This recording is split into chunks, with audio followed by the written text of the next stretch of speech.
Sweden में जो medical का सिस्टम है ये फ्री है या नहीं। रीज़न ये है कि यहाँ पे डॉक्टर्स के पास आपको टाइम नहीं मिलता। बहुत ज़्यादा फ़ायदा हुआ है, बालों का गिरना काफ़ी हद तक मेरा कम हो गया है। स्वीडन में अप्लाई करेंगे तो डेफिनेटली जॉब मिलने के चांसेस काफ़ी ज़्यादा हैं। अस्सलाम वालेकुम जी, welcome back in another video. कैसे आप सब लोग? उम्मीद करती हूँ कि ठीक होंगे, जहाँ पर भी होंगे खैरियत से होंगे, और मैं भी ठीक हूँ। यहाँ पे हमारे साथ वाले जो नेबर हैं वो शिफ्ट हो रहे हैं, और जब तक इंसान होता है ना तो उसकी उस तरह से कदर नहीं होती, और जब कोई जा रहा होता है तो बहुत ज़्यादा फील होता है। यहाँ पे सामान शिफ्टिंग की इस तरह के वाइट कलर के ट्रक नुमा होते हैं, उसमें आपने खुद से ही करना है, और अगर आपने कोई ऐसी बुकिंग करवानी है तो लोग आपकी हेल्प करते हैं, लेकिन वो काफ़ी महंगा तरीका है। तो यहाँ पर जो हमारी नेबर है वो अपनी गाड़ी में ख़ुद से ही, ये दोनों बहनें हैं, और ये ख़ुद से अपना सामान उस गाड़ी में शिफ्ट कर रही हैं, फिर वहाँ पे जाके छोड़ेंगी, फिर आएंगी, फिर लेके जाएंगी। तो यहाँ पर आपको अपने सारे काम खुद ही करने पड़ते हैं, क्योंकि ज़ाहिर सी बात है कि बहुत ज़्यादा महंगाई है, और आप हर कोई हेल्प करने का बहुत ज़्यादा चार्ज करता है। पाकिस्तान की तरह नहीं है कि लेबर बहुत सस्ते में मिल जाए। तो बस जी इसीलिए यहाँ पर सारे काम खुद ही करने पड़ते हैं, जितने ज़्यादा से ज़्यादा आप कर सकते हैं। इवन यहाँ पर लोग अपने घरों को पेंट करना, रेनोवेट करना, घर को शिफ्टिंग करना, इस तरह के जितने काम भी आप ज़्यादातर कर सकते हैं तो घर के काम लोग खुद ही करते हैं, जो कि बहुत ही अमेजिंग चीज़ है। क्योंकि जब सब लोग काम करते हैं, मिल के फैमिली काम करते हैं, तो उससे फैमिली की बॉन्डिंग भी अच्छी होती है।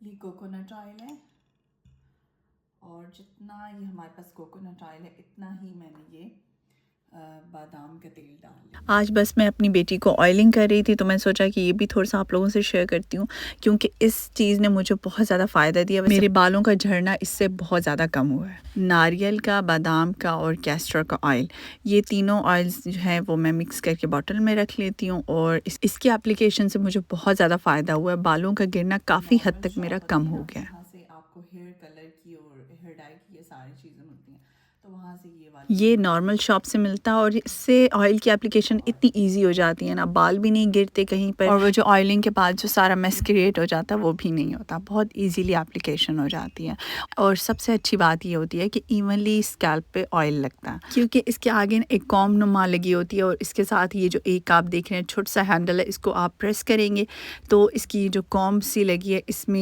एक छोटे छोटे होल्स बने हैं, उनमें से ऑयल निकलता है। तो हम बालों में कंघी की तरह ना हम फेरते जाते हैं, और बीच में से ऑयल निकलता जाता है, तो इस तरह से इवनली बालों को ऑयलिंग हो जाती है, कोई भी आपका पार्ट मिस नहीं होता। वैसे तो ये हेयर डाई के लिए होता है, बट मैं इसको as a oil applicator use करती हूँ, तो अच्छा है, बहुत इसका बेनिफिशियल है ये। अच्छा, मैं साथ साथ ये भी बता दूं कि ऑयलिंग मैंने यहाँ पर नहीं की थी, बट जहाँ पर मैंने ऑयलिंग की थी ना, वहाँ पर लाइट बिल्कुल भी अच्छी नहीं थी, और यहाँ पर काफ़ी अच्छी नेचुरल लाइट थी, तो मुझे आपको दिखाने के लिए वो कॉम्ब वगैरह मुझे यहाँ पर थोड़ा सा फिल्म करना पड़ा था।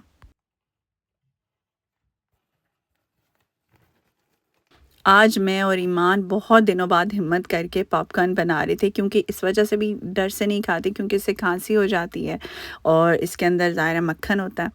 तो तबीयत जो है वो अभी तक ठीक नहीं हो रही, और यहाँ पर तबीयत इतनी लंबी टाइम लगाने की रीज़न ये है कि यहाँ पे डॉक्टर्स के पास आपको टाइम नहीं मिलता। यहाँ पे डॉक्टर्स को कॉल करो ना तो वो पूछते हैं कि आपको क्या सिम्टम्स है, क्या हुआ है। जब उनको बताया जाता है तो वो कहते हैं कि इट्स नॉर्मल, ये अभी आजकल सबको हुआ है, तो आप बस ज़्यादा से ज़्यादा घर में स्टे करें, घर में रहें, और एल्वाडॉन लेते रहें। यहाँ पर एल्वाडॉन बुखार की एक टैबलेट है, जैसे पाकिस्तान में पैरासीटामोल या डिस्प्रिन की टैबलेट होती है, डेनमार्क में पेनोडिल होती है, तो यहाँ पर एल्वाडॉन है। यहाँ पर हर चीज़ का सोल्यूशन इनको सिर्फ और सिर्फ एल्वाडॉन में नज़र आता है।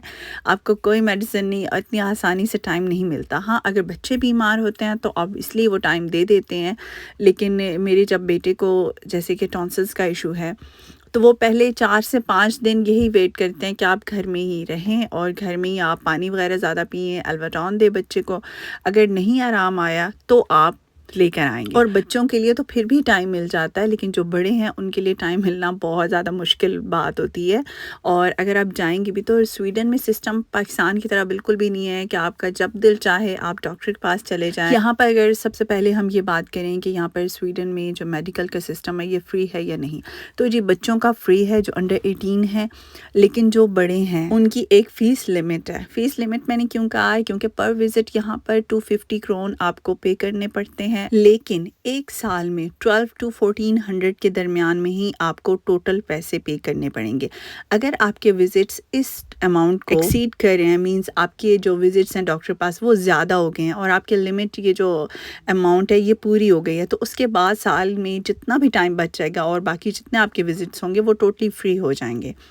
अगर हम मेडिसिन की बात करें तो मेडिसिन आपको उसकी भी इसी तरह से एक लिमिट है जो कि हर रीजन की डिफरेंट होती है, और जो डॉक्टर की मैंने फ़ीस बताई थी और जितनी मैंने आपको टोटल अमाउंट बताई, ये हर रीजन के मतलब स्कोने के, यूतेबोरी का, स्टॉकहोल्म का, सब की डिफरेंट अमाउंट्स हैं। इसलिए ये जो अमाउंट्स हैं ये आपके रीजन पे ही डिपेंड करती हैं। अच्छा जी, हम दोबारा मेडिसिन की बात करते हैं। मेडिसिन जहाँ पर मैंने आपको बताया कि बड़ों की भी एक लिमिट होती है, उसके बाद जो आपकी मेडिसिन होती हैं वो टोटली फ्री नहीं होती। ये डिजीज़ पे भी डिपेंड करता है, कुछ की हाफ़ हो जाती हैं, कुछ की आपने कुछ परसेंट पे करनी होती हैं और कुछ आपकी टोटली फ्री हो जाती हैं।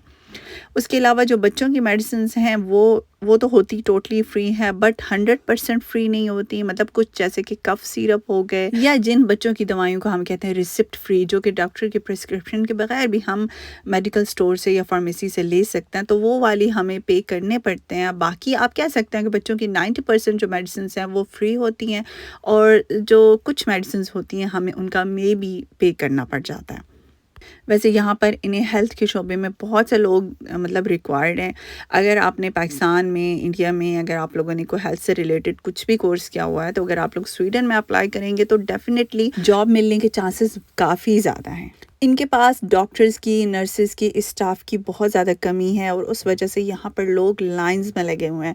मतलब आजकल भी न्यूज़ में यही चल रहा है कि यहाँ पर इनका जो हेल्थ का शोबा है वो बहुत ज़्यादा, उसको हुकूमत की तवज्जो की ज़रूरत है, क्योंकि यहाँ पर आपको बहुत ज़्यादा मतलब अगर आप हेल्थ से रिलेटेड यहाँ पर कोई भी कोर्स कर लेंगे ना, तो आपको फटाफट जॉब भी मिल जानी है, उसकी सैलरी भी बहुत अच्छी है। तो ज़्यादातर लोग यहाँ पर यही कोशिश करते हैं कि वो हेल्थ से रिलेटेड कोई भी कोर्स कर लें। अगर तो आप लोग स्वीडन में रहते हैं ना, खुदकुशिका या खुदकुशिका, ये सब बहुत अच्छे कोर्सेज हैं और फटाफट से जॉब भी मिल जानी है। यहाँ पर अगर आप लोगों को कोई दर्द हो गया है, ठीक है, और आप लोग अपनी स्कैनिंग के या एक्सरेज के इंतज़ार में हैं, तो भाई फिर बैठे ही रहें, क्योंकि आपका दर्द फिर भी ठीक हो जाना है देसी टोटके करके। लेकिन इन लोगों ने एक्सरेज और ये चीज़ें आपकी बहुत लंबे टाइम बाद आनी है, क्योंकि भाई यहाँ पर ना ये इन छोटे मोटे दर्दों को कोई वैल्यू शैल्यू नहीं देते, तो इसलिए वो बेहतर है कि आप लोग देसी इलाज ही कर लें।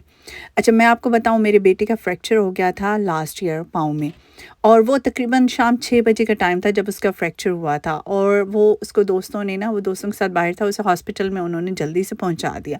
अब जो फर्स्ट एड थी उससे वहाँ पे पता चल गया कि इसके पाँव में फ्रैक्चर हो गया, लेकिन जो फाइनल एक्सरे था वो हमारा रात को 2 बजे हुआ, और 2 बजे के बाद तकरीबन 3 बजे उन्होंने मेरे बेटे को पेन किलर दिया, फर्स्ट पेन किलर, आप सोचें। और वहाँ पे इमरजेंसी में हम शाम के 7 से लेकर रात 2 बजे तक, 3 बजे तक बैठे रहे, उसके पाँव में मज़ीद स्वेलिंग होती रही, लेकिन इन लोगों ने पेन किलर नहीं दिया कि हम एक्सरे से पहले नहीं देते। उसके बाद जाके इन्होंने वो सारा प्लास्टर वगैरह या जो भी इन्होंने ट्रीटमेंट किया वो सारा इन्होंने किया, और वो बहुत अच्छा किया। उसके बाद भी प्रॉपर इन्होंने उसका विज़िट्स वगैरह उसको अलाउ किए और सारा कुछ किया। लेकिन जो मैं आपको बता रही हूँ कि पहली दफ़ा में जो एक चीज़ होती है ना, ये उसके लिए बहुत लंबा टाइम लगाते हैं, और अगर इमरजेंसी में भी जाएं तो भी ये बहुत लंबी लाइनें होती हैं और बहुत लंबा वेट करना पड़ता है। तो ये सारा यहाँ पर जो मेडिकल का सिस्टम है काफ़ी ज़्यादा टफ़ है।